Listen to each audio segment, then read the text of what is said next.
sacrifice to accelerate. If we try to do every single good idea that we have, we're going to end up diluting our impact on any of the ideas. We have to be willing to let go of some ideas in order to focus on a few ideas. BMW has a great ad. One of my all-time favorite ads is a BMW ad.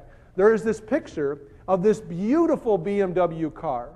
And above the picture of the car, in very large letters and quotation marks, it says, "No."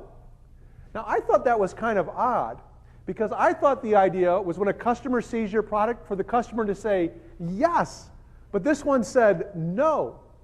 In the small print, underneath the picture of the car, it says, at BMW, we say no to a lot of good ideas so we can say yes to a few great ideas.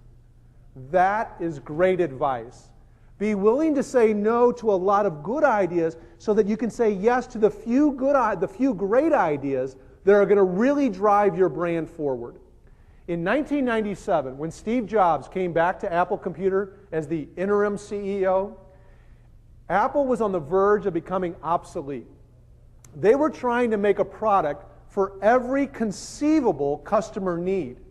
So they had dozens and dozens of different products. Steve Jobs said, "Look, we are going to have a 2x2 platform.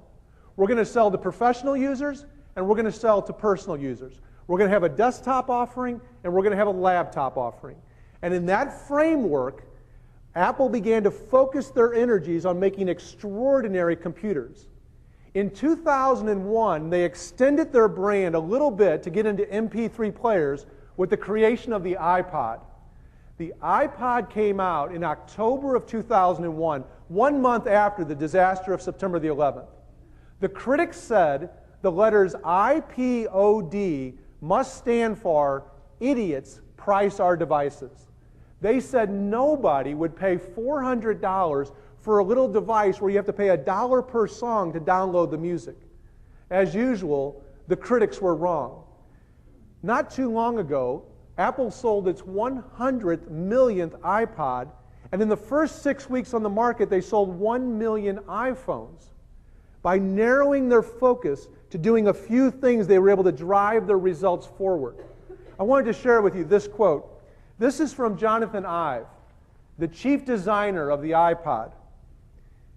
He said, "We don't make very much stuff. That's a very important part of our approach to what we do, which is to not do a lot of unnecessary stuff, but just to focus and really try very sincerely to care so much about the few things that we do.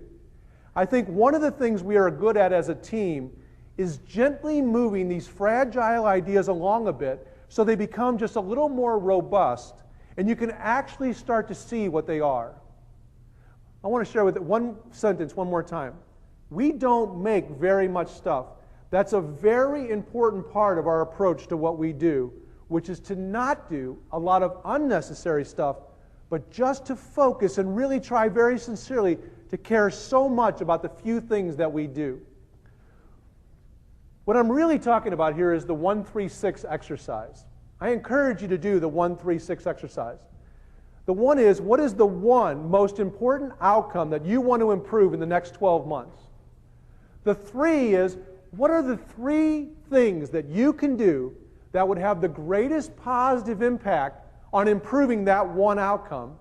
And the 6 is, what are the 6 things that you need to stop doing so you have the time and the energy to do the 3 things you know would have the greatest positive impact on improving that outcome?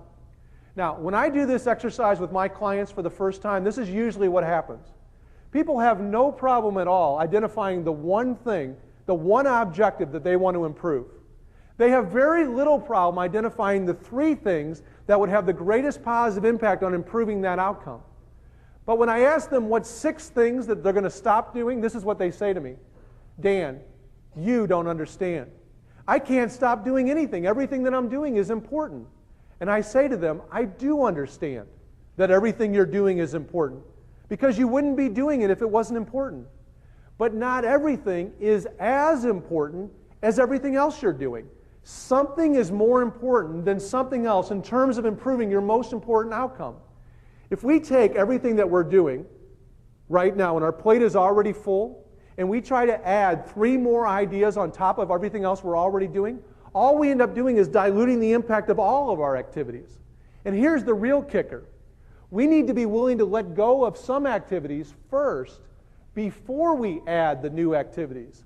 And that takes a lot of courage. It's a risk to let go of things that we've been doing that have been achieving a certain level of results, to create room so that we can insert new ideas that can drive results even farther.